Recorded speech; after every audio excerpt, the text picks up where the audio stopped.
శ్రీ గురుభ్యో నమః శ్రీమాత్రే నమః. శ్రద్ధవాన్ లభతే జ్ఞానం అని చెప్తారు పెద్దవాళ్ళు. శ్రద్ధ ఉంటే మనకి జ్ఞానం తప్పకుండా లభిస్తుంది.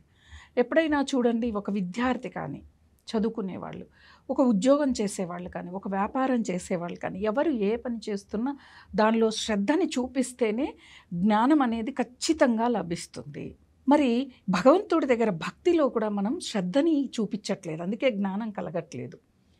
అంటే చాలామంది ఏం చేస్తారంటే, నేను గుళ్ళకి వెళ్తూ ఉన్నాను, పూజలు చేస్తూ ఉన్నాను, నేను అనేక గుళ్ళు నిర్మించాను, ఇవన్నీ అవన్నీ చేస్తూ శ్రద్ధతో భగవన్నామాన్ని కూడా జపం చేయాలి. ఇప్పుడు చాలామంది మేము జపం చేస్తున్నామండి అంటారు. జపం చేస్తూ చేస్తూ మాట్లాడుతూ ఉంటారు, ఇంటి పనులన్నీ చేస్తూ ఉంటారు. నేను జపం చేశానండి, కానీ అక్కడ శ్రద్ధ లేదు. శ్రద్ధ ఉంటే జపం చేయటం వల్ల అద్భుతమైన జ్ఞానం లభిస్తుంది. మనలో కలిగే జ్ఞానానికి మనకే ఆశ్చర్యం వేస్తుంది. నిజంగా ఒక జపమాల తిప్పేటప్పుడు మాల పూర్తయ్యే వరకు మాట్లాడకూడదు.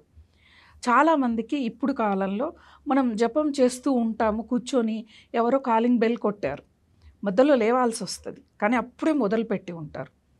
కానీ ఒకవేళ అప్పుడే మొదలు పెడితే వెళ్ళి తీయాలి తలుపు, ఏ పాలోళ్ళు, పనివాళ్ళు, పేపర్ వాళ్ళు, ఎవరో ఇంటికి ఎవరో ఒకరు వస్తూ ఉంటారు కదా, అక్కడ ఆపేస్తే తిరిగి మొదటి నుంచి ఆ జపాన్ని మొదలు పెట్టాలి.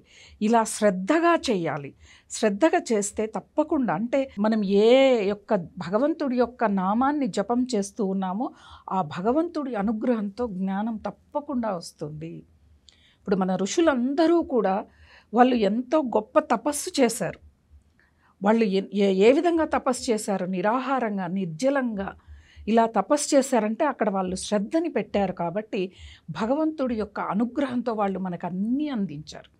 అన్ని పళ్ళెంలో పెట్టి అందిస్తే కూడా వాటిని మనం స్వీకరించే స్థితిలో లేవు. ఇంకా కొంతమంది అయితే ఇవి మూఢనమ్మకాలు, ఇవి కాదు అని చెప్పి కొట్టిపారేస్తూ ఉన్నారు. ఇవి చెయ్యక్కర్లేదు, ఇది చేస్తే ఏమొస్తుంది, మన వాళ్ళు మన కడుపుని మనమే చించుకొని మన కాళ్ళ మీద పడేసుకుంటూ ఉన్నాం. ఎంతోమంది శ్రద్ధతో తెల్లవారు జామున బ్రహ్మీకాల ముహూర్తంలో లేచి అమ్మవారిని ఆరాధించేవాళ్ళు, అయ్యవారిని ఆరాధించేవాళ్ళు, వాళ్ళ పనులన్నీ కూడా ఎంతో బాగా నెరవేర్చుకుంటూ ఉన్నారు ఆ భగవంతుడి యొక్క అనుగ్రహంతో. జ్ఞానం అనేది వస్తుంది. ఇప్పుడు జ్యోతిషాస్త్ర పండితుడి దగ్గరికి వెళ్ళి, నేను ఒక వ్యాపారం పెట్టాను, అది సరిగా లేదు, మా పిల్లాడికి మంచి చదువు చదివిస్తున్నావు, సంవత్సరానికి 4 లక్షలు పెట్టి చదివిస్తున్నా కానీ విద్య అనేది రావట్లేదు అని వెళ్తాం మనం. వాళ్ళు ఏం చెప్తారు, ఈ యొక్క భగవంతుడి యొక్క జపాన్ని మీరు చెయ్యండి అని చెప్తారు. ఆ జపం చేయటం వల్ల ఏంటిది అంటే, పిల్లవాడితో కూడా చేయిస్తే మంచిది అంటారు. పిల్లవాళ్ళు చెయ్యరు. మనం చేయటం వల్ల కూడా వాడు ఎలా చదివితే, ఏమి చదివితే అన్న జ్ఞానాన్ని ఆ మంత్ర దేవత మనకి కలుగ చేస్తుంది. చాలామంది అంటారు, ఏంది దేవుణ్ణి పట్టుకుంటే అన్నీ లభించేస్తాయి, ఏంది జపం చేస్తే, భగవంతుడి ఆరాధన చేస్తే, భగవంతుడి యొక్క సహస్రనామాలు చదివితే వచ్చేస్తుందా అన్న ఒక ఆలోచనలో ఉంటారు. ఖచ్చితంగా వస్తుంది. ఒకసారి మీరు ప్రయత్నం చేసి చూడండి. చాలామందికి చెప్తూ ఉంటాం, బ్రహ్మీకాల ముహూర్తంలో లేచి ఆరాధన చెయ్యండి అని. నిజంగా చెప్తూ ఉన్నాను, అనుభవపూర్వకంగా చెప్తూ ఉన్నాను.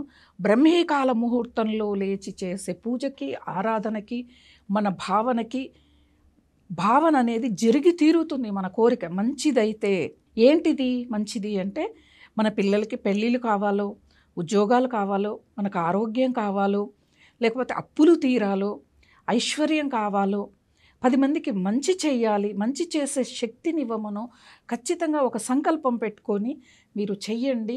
అక్కడ మనం మనసు పెట్టి శ్రద్ధ పెడితే ఖచ్చితంగా జరగదంటూ ఏదీ ఉండదండి. ఏది కావాలో అది మనకి లభిస్తుంది. అలా ఒకసారి ప్రయత్నం చేసి మీరు చూడండి.